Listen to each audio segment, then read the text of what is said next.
tahun 4 Hijrah berlaku dua peristiwa yang modus operandi dia sama, iaitu mereka datang ke Madinah bagi tahu kepada Nabi, wahai Muhammad, kami nak masuk Islam, kabilah kami semua nak masuk Islam, tolong hantar beberapa orang untuk ajar Islam kepada kami. Nabi pun pilih 10 orang.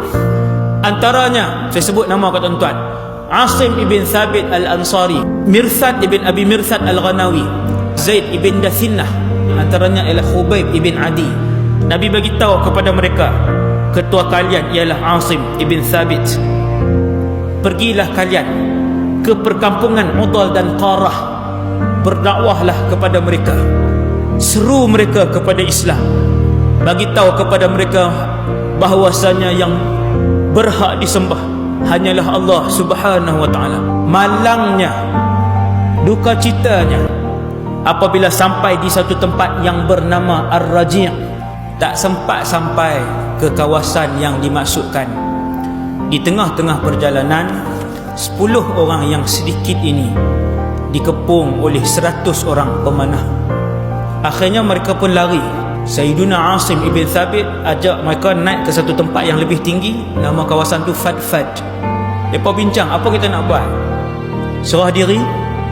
Berlawan? Akhirnya kata Asim bin Thabit, aku tidak sekali-kali akan berada di bawah naungan mereka. Kita berperang sehingga ketitisan darah yang terakhir. Akhirnya mereka berlawan, syahid. Tinggallah beberapa orang saja, antaranya Khubayb ibn Adi, Zaid ibn Dathinnah dan Asim ibn Thabit juga syahid dalam pertempuran yang tidak disangka-sangka tadi. Antara doa yang sempat disebutkan oleh Asim ibn Thabit radhiyallahu anhu ialah, dia kata, Allahumma, ya Allah, aku telah memelihara agamamu seawal pagi hari ini, maka ya Allah, peliharalah seluruh jasadku di akhir hari ini. Akhirnya dia mati, musuh pun cari dia punya jenazah dia. Allah Subhanahu wa taala menghantar pasukan Zanabir. Karamah dia, Allah menghantar pasukan lebah ni, kita kata lebah ni menjaga tubuh badan dia, siapa tak dipi. 2 orang lagi ditangkap hidup-hidup, Zaid ibn Dathinnah, Khubayb ibn Adi. Kedua-duanya dijual kepada pemimpin Quraisy. Pasal dua-dua ni mereka telah membunuh kerabat-kerabat Quraisy dan beberapa pemimpin kanan Quraisy.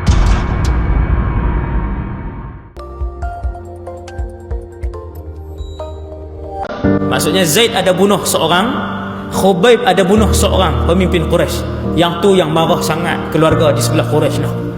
Zaid ibn Dathinnah dia pun dibeli, begitu juga Khubayb ibn Adi, dia juga dibeli dan dijadikan tahanan. Kedua-duanya dibunuh. Kisah bunuh yang sangat masyhur ialah kisah bunuh Khubayb ibn Adi. Sebelum dibunuh, Khubayb ibn Adi diletakkan di dalam kurungan. Seorang wanita, dia lalu satu hari, dia tengok Sayyidina Khubayb, dia bagi tahu, aku tidak pernah melihat tawanan yang lebih berdisiplin dan lebih baik daripada Khubayb ibn Adi. Musuh melihat tingkah laku mereka, itu sudah menjadi dakwah yang besar kepada musuh. Melihat akhlak dan tingkah laku mereka sahaja membuatkan beberapa musuh ini berasa tarik hati dengan apa yang ditunjukkan oleh para sahabat. Ini dakwah. Dan berkata wanita ini, pernah satu hari aku lalu di depan Khubayb ibn Adi, aku melihat di tangan Khubayb, dalam keadaan ikatan tangannya tidak dibuka oleh Quraisy, dan di tangan Khubayb ada setangkai buah anggur. Aku menyaksikan ketika itu bukan sahaja buah anggur, sebiji kurma pun belum ada dan belum tumbuh di seluruh kota Mekah Al-Mukarramah, daripada mana datangnya setakai anggur yang berada pada tangan Khubayb ibn Adi. Ini karamah sahabat ni, duduk di tangan dia buah anggur. Bukan kata anggur, kurma pun tak ada di Mekah waktu tu. Mereka pun kata, sesungguhnya anggur pelik itu adalah satu rezeki minallah, musuh Mekah, orang Mekah yang tak Islam. Dia kata itulah rezeki daripada Allah. Razaqahu Khubayban, Allah telah memberikannya kepada Khubayb. Tahap iman sahabat, ditangkap dikurung dan diikat, tidak diberikan makanan. Allah bagi makan.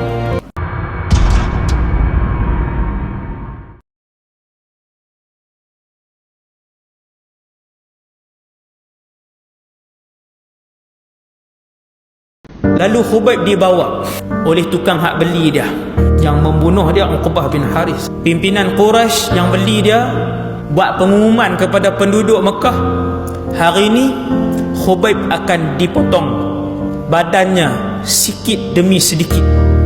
Diiklankan kepada penduduk Mekah, hari ini kita akan membunuh salah seorang daripada sahabat Muhammad, Khubayb ibn Adi. Kita akan bunuh dia sikit demi sedikit di satu tempat yang bernama Tan'im. Lalu keluarlah beramai-ramai. Tuan-tuan, waktu tu Nabi dah di Madinah. Di Mekah ni tak sampai 10 orang yang Islam.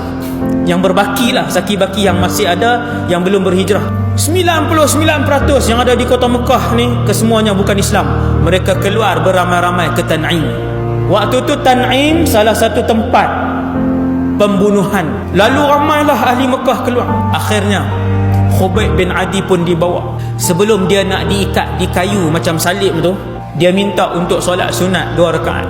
Lalu diizinkan oleh pemimpin-pemimpin Quraisy. Dia pun semayang 2 rakaat. Semua orang tengok. Dan betapa selepas daripada peristiwa itu, ramai yang masuk Islam hanya kerana melihat bagaimana solat Khubayb bin Adi.